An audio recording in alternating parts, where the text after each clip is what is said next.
Okay, guys, we are back. It's been about 15 minutes, okay, and just letting this rest. Now we're going to talk about letting this rest. We're resting, talking about cooking, right? When making crepes, you need a good non-stick pan, okay? Nothing with scratches on it, not a stainless steel pan, something that's got a Teflon or some sort of a non-stick coating, right? Very important because a good non-stick pan is going to make your life very, very easy. If not, this is going to stick and become difficult to use. So getting back to our batter here now, you'll notice this is nice and smooth, okay? And basically, it's kind of like an eye test. You can't really just say it's exactly with a half a cup. Sometimes you got to add a little more, sometimes a little less. So all you're going to do is have a little bit of some water on the side, right? And all you're going to do is just kind of lift it up and let it drizzle out of the ladle, okay, or the spoon. If it comes out very, very smooth, almost like heavy cream is a really good kind of a viscosity we're looking for. If not, all you're going to do is put maybe about a tablespoon or two, no more than that, just a little water at a time to kind of thin it out to your liking, okay? The thicker the batter, the thicker the crepe. And the idea thing with this is we want our crepes to be thin, okay? So now getting back to this, I've had this pan heating up for about a minute or two, okay? So when cooking crepes, it does not take long. Crepes take maybe about a minute and a half to cook at most. The idea is you want to have temperature control. Way too hot, you'll burn them. Too low, obviously it's going to take a very long time. So the idea is you want to have a nice medium-high flame. And the first couple ones, just like any pancake or anything that you're trying to control temperature, the first one comes out not the best because you're trying to dial in that temperature. So what we're going to do is, I'm not adding any type of fat into this. There is plenty of oil in our batter, right? And if you put enough and you have a good measurement, right? I'm adding a little more oil that I had left over in the cup, right? That fat, right, that oil will help to lubricate the pan. You don't have to spray any more on there, and especially if you have a good non-stick pan as well. So the key thing here with this, just back up me camera in just a little, right? When we add our ladle full in, we're gonna add it in, okay? And immediately what you want to do is you want to swirl the pan. That's important. Okay, now I need a little more batter on here. Right, it all depends on the size of the crepe you're using, right, or the size of the pan you're using. Okay, I have only a 2-ounce ladle here. This is a 7-inch pan. So this is actually kind of big for this, so I would use a little more. That's why I needed more. And the idea here is you want to swirl the pan, and you'll notice that it immediately sets up within 15 seconds.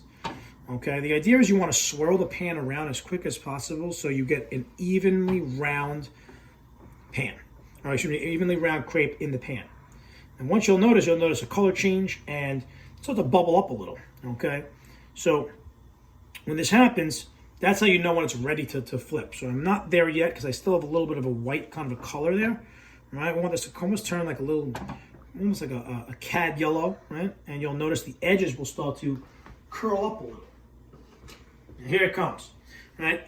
A nice non-stick spatula to loosen up those edges, okay? And you can use that spatula to lift it up and turn it over, right? Notice very little browning. We're not looking for this to be brown in any way, right? We want it to be very pale, okay? No golden dark brown color. That's not what we're looking for. And you notice how quickly that cooks. We are done, right? That is a crepe. Now, when I got a good temperature going, I'm going to keep going again. I'm going to do 2 more for you guys because they go quick. All right, right on in. All right, and then immediately around. This one's going to look a little better because I got the right amount of liquid in there. All right, and you keep swirling until the liquid completely sets up like it did there. Right, there's no more liquid there. And I'm going to let it sit, and you'll notice how quickly the color goes from a more of a paler, opaque to more of a yellow color. All right, notice no fat, no grease, no butter, no oil in the pan. That's enough. All right, a good non-stick pan should do it for you. And the key to know when to flip is when you start to see the edges starting to curl a little. Right, that's a good indicator. And there's also no more liquid, so you can run that spatula around to kind of loosen up. Right, if you give your pan a little shake. Right now. So I don't want to hit my cameraman. I'm going to use my hands. This is the old-fashioned way. Pick that up. You got to have some strong fingers. You don't want your fingers to burn. All right, so I would not suggest anybody for the faint of heart to do that. Professionals only. All right.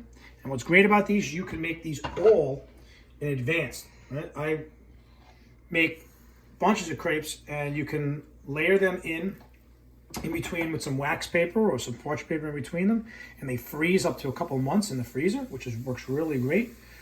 Okay, you peel them and take them out, let them defrost for a little while, and you have crepes. You could also make them ahead of time and refrigerate them, and they'll last good 5 days. Okay, now next video I'm going to show you how we're going to take these crepes and turn these into what's called manicotti. And if no one's ever had it right before, it is amazing. Right, so last one here, you see how quickly this sets up. So once you got a good flow going, you can make 20 crepes in no time. This recipe I made, I'm going to post it with the video, will make, depending on the size of the pan, about 15 to 20. Okay, so now I am ready to go. You see, notice it's starting to bubble a little. All right, I'm going to come around, loosen the edge. All right, and you can use your hands if you want. I find the hands actually work the best. Flip it over in about 10 seconds. All right, on the other side, and they are done. Okay, you could take these, and when they cool a little, you can spread a little bit of Nutella in between them. Serve it up with some strawberries. Okay, you can stuff them with meat or seafood and put a sauce over the top, or stuff them with some cheese, which is what we're going to do for the next video. All right, guys, see you soon.